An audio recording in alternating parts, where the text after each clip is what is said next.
और मेरे प्यारे युवा साथियों, सिंधिया स्कूल के 125 वर्ष होने पर आप सभी को बहुत बहुत बधाई।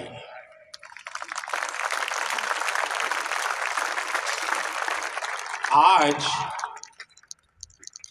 आजाद हिंद सरकार का स्थापना दिवस भी है।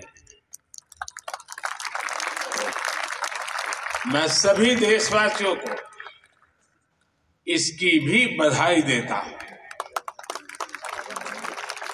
मैं आप सभी का आभार व्यक्त करता हूं कि आपने मुझे यहां इस गौरवमयी इतिहास से जुड़ने का अवसर दिया। ये इतिहास सिंधिया स्कूल का भी है और इस ऐतिहासिक ग्वालियर शहर का भी है। ऋषि ग्वालिपा, संगीत सम्राट तानसेन, श्रीमंत महादजी सिंधिया जी,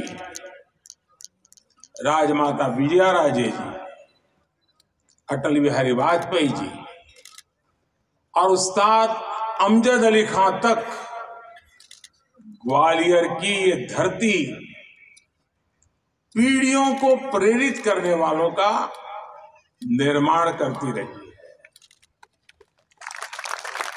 ये धरती नारी शक्ति और वीरांगनाओं की तपोभूमि है। महारानी गंगाबाई ने इसी धरा पर अपने गहने बेचकर स्वराज युद्ध की सेना तैयार कराई। इसलिए ग्वालियर आना अपने आप में बहुत सुखद होता है और दो वजहों से ग्वालियर से मेरा विशेष नाता भी है। एक तो मैं काशी का सांसद हूं और काशी की सेवा करने में, हमारी संस्कृति के संरक्षण में सिंधिया परिवार की बहुत बड़ी भूमिका रही है। सिंधिया परिवार ने गंगा किनारे कितने ही घाट बनवाए, BHU की स्थापना के लिए आर्थिक मदद की है। आज जिस प्रकार काशी का विकास हो रहा है, उसको देखकर महारानी बैजाबाई और महाराज माधोराव जी को, उनकी आत्मा जहां भी होगी, कितनी प्रसन्नता होती होगी, इसकी हम कल्पना कर सकते हैं। और मेरे से मैंने कहा 2 वजह है और दूसरी वजह भी बता देता हूं। ग्वालियर के साथ मेरा एक दूसरा कनेक्ट भी है। हमारे ज्योतिरादित्य जी गुजरात के दामाद हैं।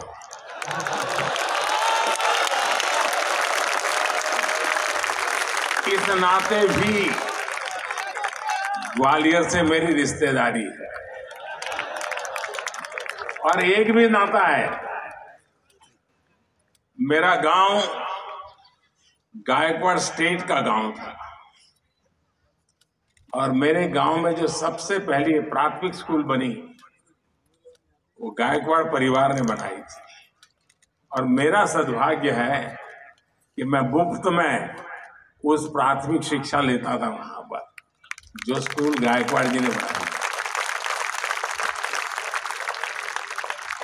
साथियों, हमारे यहां कहा गया है, मनस्येकम वचस्येकम कर्मण्येकम महात्मा नाम।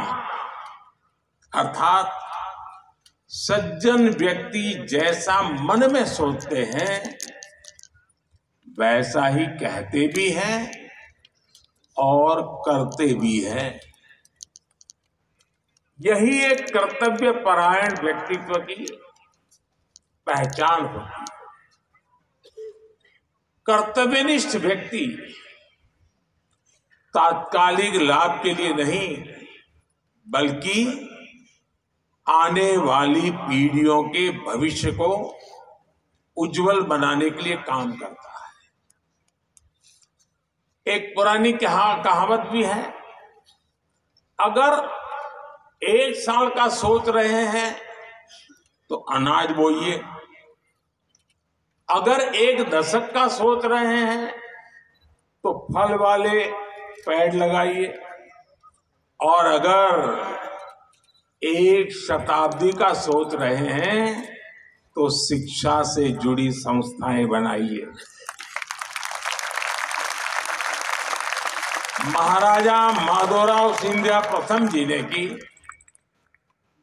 उनकी यही सोच तत्कालीन लाभ की नहीं, बल्कि आने वाली पीढ़ियों के भविष्य को उज्जवल बनाने की।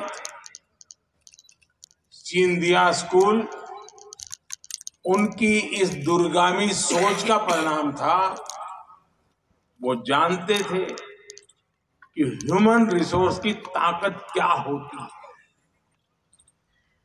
बहुत कम लोगों को पता होगा कि माधवराव जी ने जिस भारतीय परिवहन कंपनी की स्थापना की थी, वो आज भी दिल्ली में डीटीसी के रूप में चल रही है।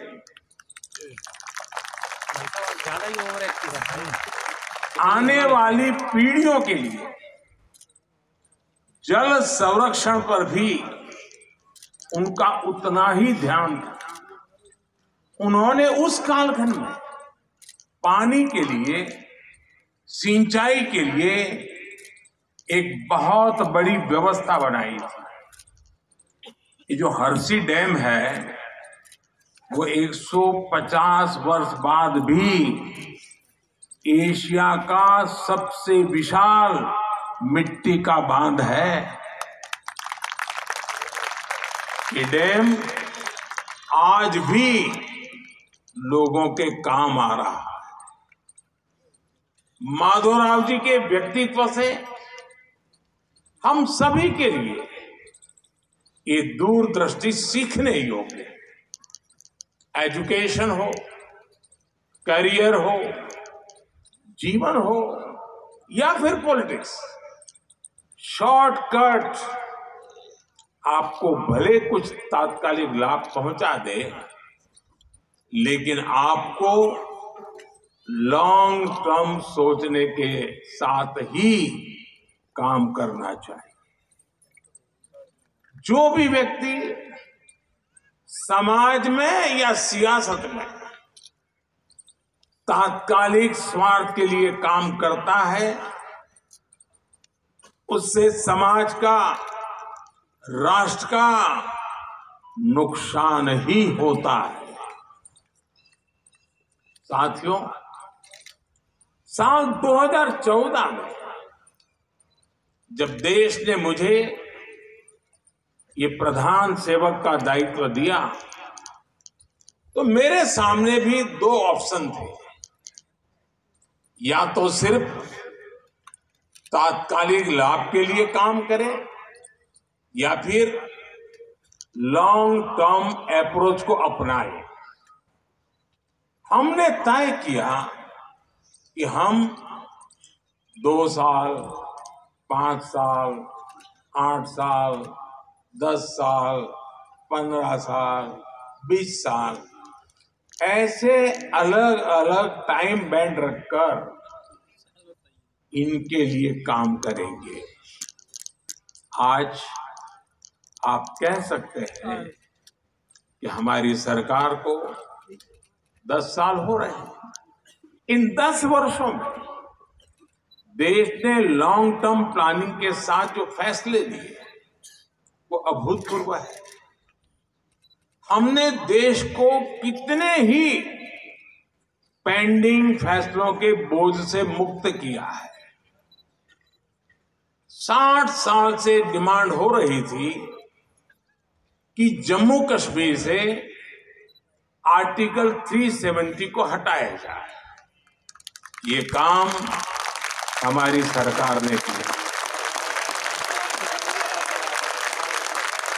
40 साल से डिमांड हो रही थी कि पूर्व फौजियों को 1 रैंक 1 पेंशन दी जाए। ये काम हमारी सरकार ने किया। 40 साल से डिमांड हो रही थी कि जीएसटी को लागू करना है। ये काम भी हमारी सरकार ने ही किया। दशकों से मुस्लिम महिलाएं 3 तलाक के खिलाफ कानून बनाने की डिमांड कर रही थी। 3 तलाक के खिलाफ कानून भी हमारी सरकार के दौरान ही बना।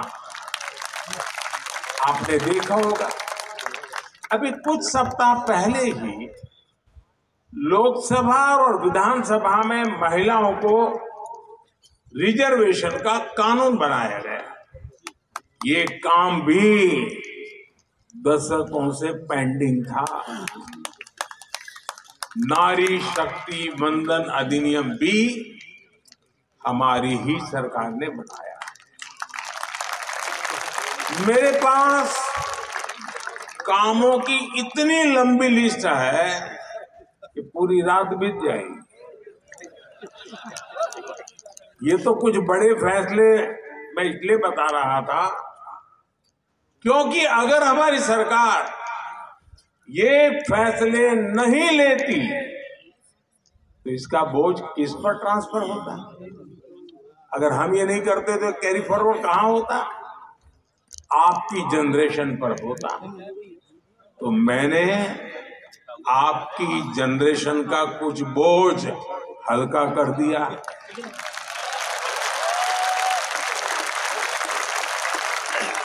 और मेरी कोशिश यही है कि आज की यंग जनरेशन के लिए देश में एक बहुत ही पॉजिटिव माहौल क्रिएट हो। एक ऐसा माहौल जिसमें आपकी जनरेशन के पास अपॉर्चुनिटीज की कोई कमी ना हो। एक ऐसा माहौल जिसमें भारत का युवा बड़े सपने देखें और उसे प्राप्त भी करें। Dream big and achieve big. और ये बात मैं आपसे इसलिए कह रहा हूं क्योंकि जब सिंधिया स्कूल अपने 150 साल पूरे करेगा, एक अहम माइलस्टोन पर होगा। ये माइलस्टोन होगा भारत की आजादी के 100 साल। आज हमने संकल्प लिया है कि इन अगले 25 सालों में देश को विकसित बनाकर दिखाएंगे। और ये आपको करना है, भारत की यंग जनरेशन को करना है। मेरा विश्वास है, आप युवाओं पर मेरा विश्वास है, आप युवाओं के सामर्थ्य पर मेरा विश्वास है। और मैं आशा करता हूं कि आप इस सपनों को संजो करके काम करेंगे, सपने संकल्प में बदलेंगे और संकल्प को सिद्धि प्राप्त करने तक रुकेंगे नहीं। अगले 25 साल आपकी लाइफ के लिए जितने जरूरी है उतने ही भारत के लिए भी जरूरी है। सिंधिया स्कूल के हर स्टूडेंट का यह संकल्प होना चाहिए, मैं बनाऊंगा विकसित भारत। साथियों, करोगे ना? करोगे ना? मैं नेशन फर्स्ट की सोच के साथ हर काम करूंगा। मैं इनोवेट करूंगा, मैं रिसर्च करूंगा, मैं प्रोफेशनल वर्ल्ड में रहूं या फिर किसी भी प्लेस में, मैं भारत को विकसित बनाकर ही रहूंगा। और साथियों, जानते हैं, मेरा इतना विश्वास सिंधिया स्कूल पर क्यों है? क्योंकि आपके स्कूल के कुछ एलुमनाई को भी मैं भी बहुत करीब से जानता हूं। पीएमओ में राज्य मंत्री भाई जितेंद्र सिंह जी मंच पर बैठे हैं, वो आप ही के स्कूल के में पढ़े हुए हैं। रेडियो पर जिनकी आवाज सुनकर हम मंत्र मुग्ध हो जाते थे, अमीन सयानी जी, लेफ्टिनेंट जनरल मोतीधर जी, अभी जिन्होंने यहां शानदार प्रस्तुति दी, मित ब्रदर्स और हुड़ दबंग सलमान खान,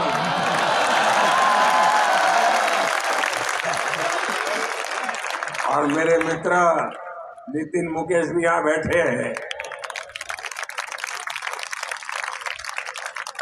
सिंधिया स्कूल के स्टूडेंट्स का कैनवास इतना बड़ा है कि उसमें हमें हर तरह के रंग दिख जाते हैं। मेरे युवा साथियों, विष्णु पुराण में लिखा है, गायंती देवाहा किल गीत कानी धन्यास्तुते भारत भूमि भागे।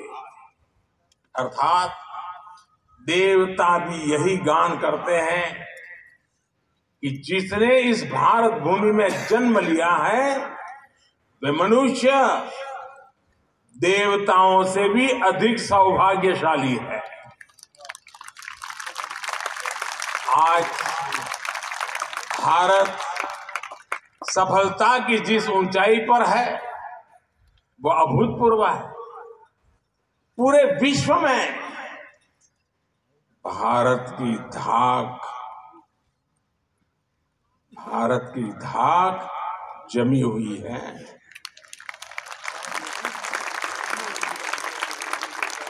तेईस अगस्त को भारत चंद्रमा पर वहां पहुंचा जहां अब तक कोई देश नहीं पहुंचा। अभी G20 में भी आपने देखा कैसे भारत का परचम लहराया। आज भारत दुनिया की फास्टेस्ट ग्रोइंग लार्ज इकोनॉमी है। आज Bharat global fintech adoption rate में नंबर 1 है। आज Bharat real time digital transaction करने में दुनिया में नंबर 1 है।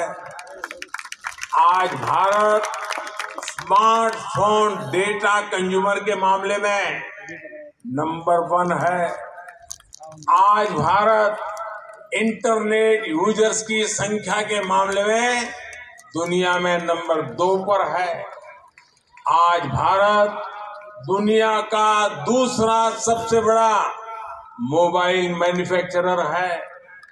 आज भारत में दुनिया का तीसरा सबसे बड़ा स्टार्टअप इकोसिस्टम है। आज भारत दुनिया का तीसरा सबसे बड़ा एनर्जी कंज्यूमर है। आज भारत अंतरिक्ष में अपना स्पेस स्टेशन स्थापित करने की तैयारी कर रहा है। आज सुबह ही आपने देखा है कि गगनयान की टेस्ट फ्लाइट और क्रू एस्केप सिस्टम का कैसे सफल परीक्षण किया गया है। ग्वालियर में तो एयरफोर्स का इतना बड़ा बेस है। आपने आसमान में तेजस की उड़ान देखी है। आपने समंदर में INS विक्रांत की हुंकार देखी है। आज भारत के लिए कुछ भी असंभव नहीं है। भारत का बढ़ता हुआ सामर्थ्य हर सेक्टर में आपके लिए नई पॉसिबिलिटीज बना रहा। आप सोचिए, साल 2014 से पहले हमारे यहां कुछ 100 स्टार्टअप हुआ करते थे। आज भारत में स्टार्टअप्स का आंकड़ा 1 लाख के आसपास पहुंच रहा है। बीते कुछ सालों में भारत में 100 से ज्यादा यूनिकॉर्न बने हैं। आप लोग भी जानते हैं कि एक यूनिकॉर्न मतलब कम से कम 8,000 करोड़ रुपए के कंपनी। सिंधिया स्कूल के विद्यार्थियों को भी यहां से जाने के बाद यूनिकॉर्न्स बनाने हैं, अपने स्कूल और देश का नाम रोशन करना है।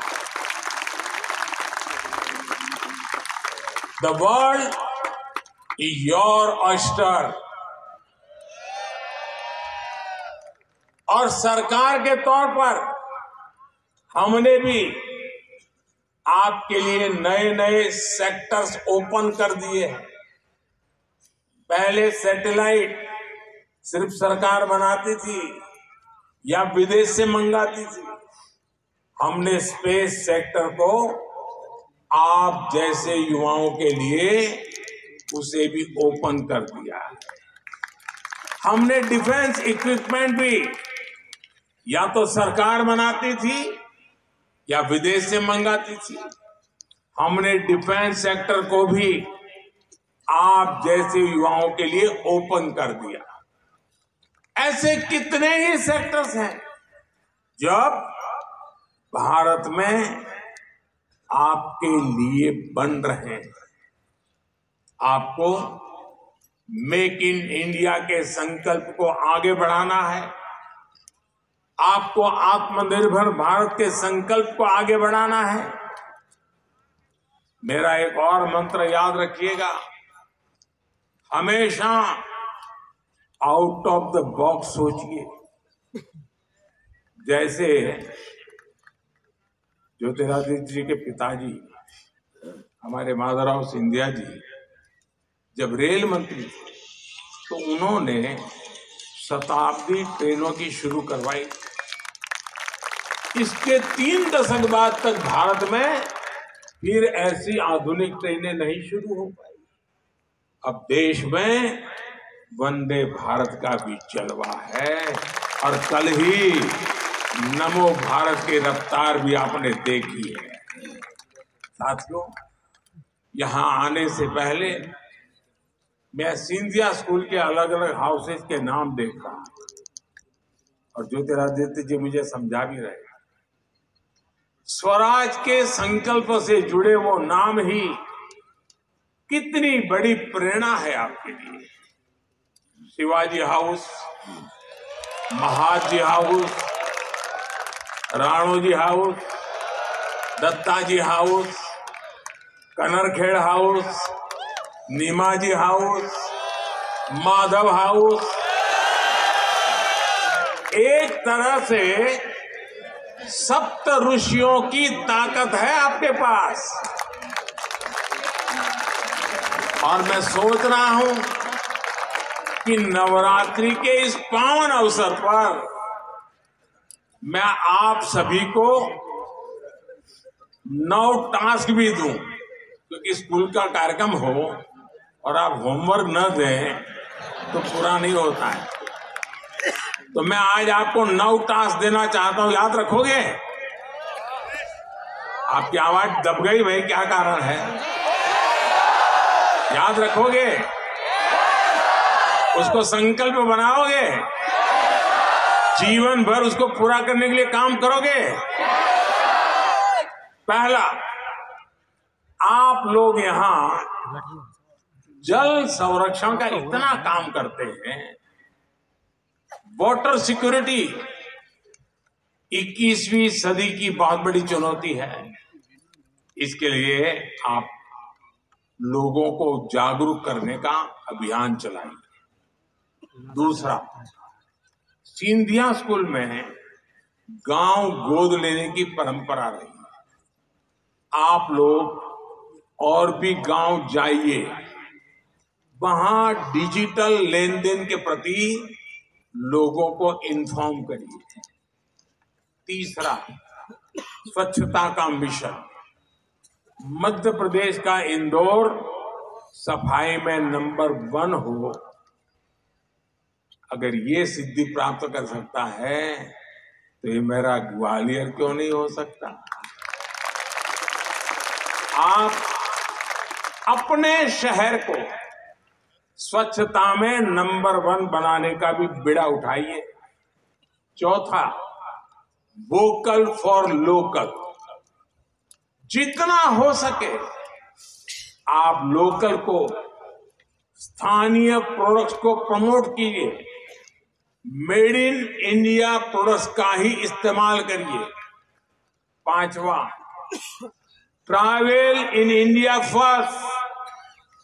जितना हो सके पहले अपना देश देखिए, अपने देश में घूमिए, फिर विदेशों का रुख कीजिए। छठा, नेचुरल फार्मिंग के प्रति किसानों को ज्यादा से ज्यादा जागरूक करिए। ये धरती मां को बचाने के लिए बहुत जरूरी अभियान है। सातवां, मिलेट्स को, श्री अन्न को अपने जीवन में शामिल करिए। इसका खूब प्रचार प्रसार करिए।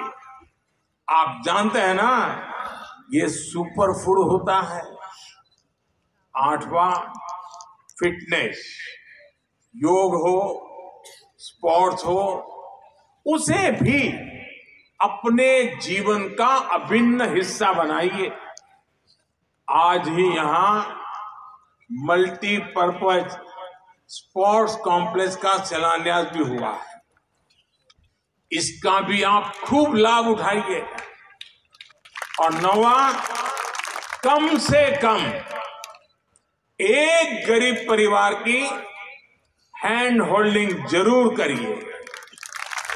जब तक देश में एक भी गरीब ऐसा है जिसके पास गैस कनेक्शन नहीं, बैंक अकाउंट नहीं, पक्का घर नहीं, आयुष्मान कार्ड नहीं है, हम चैन से नहीं बैठेंगे।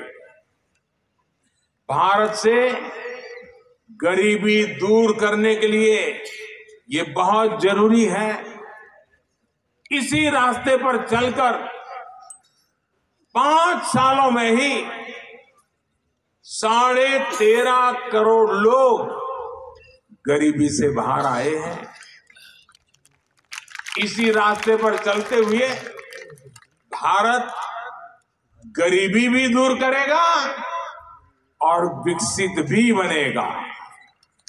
साथियों, आज का भारत जो भी कर रहा है वो मेगा स्केल पर कर रहा है।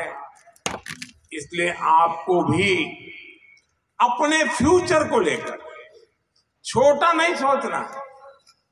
आपके सपने और संकल्प दोनों बड़े होने चाहिए। और मैं आपको ये भी बता दूं, आपका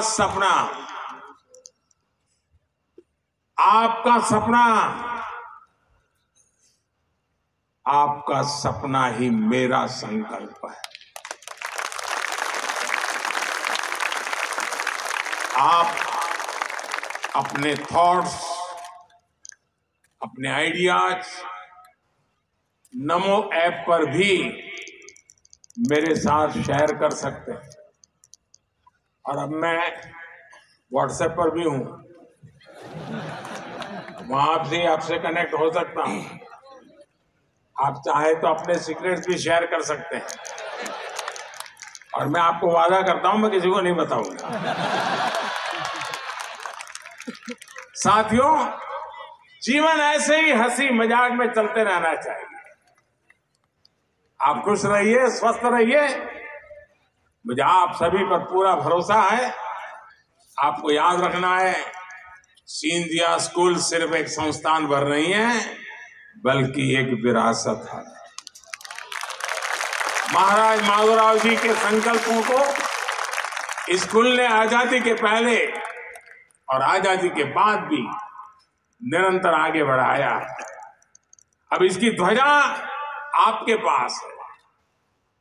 थोड़ी देर पहले जिन युवा साथियों को पुरस्कृत किया गया है, मैं उन्हें फिर से बधाई देता हूं। एक बार फिर सिंधिया स्कूल को और सभी युवा साथियों को बेहतर भविष्य के लिए बहुत बहुत शुभकामनाएं। आप सभी का बहुत बहुत धन्यवाद। नमस्कार।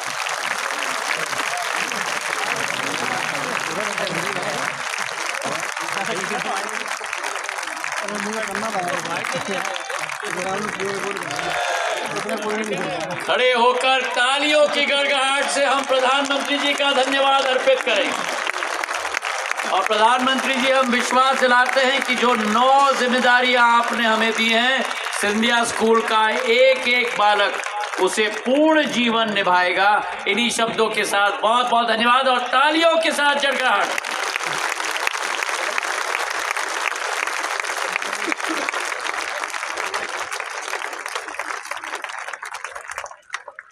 बहुत बहुत धन्यवाद प्रधानमंत्री जी, आपके स्नेहिल एवं उत्साहमयी अभिभाषण के लिए। आप स्वयं आचार्य हैं। आपके कर्तव्यरत जीवन की झलक और आपके विचारों से अभिभूत सिंधिया स्कूल की संस्थापना का 125वां जयंती उत्सव चिरकाल तक स्मरण रहेगा। आप सिंधिया स्कूल में पधारे, हम सभी छात्र आपके प्रति कृतज्ञता व्यक्त करते हैं।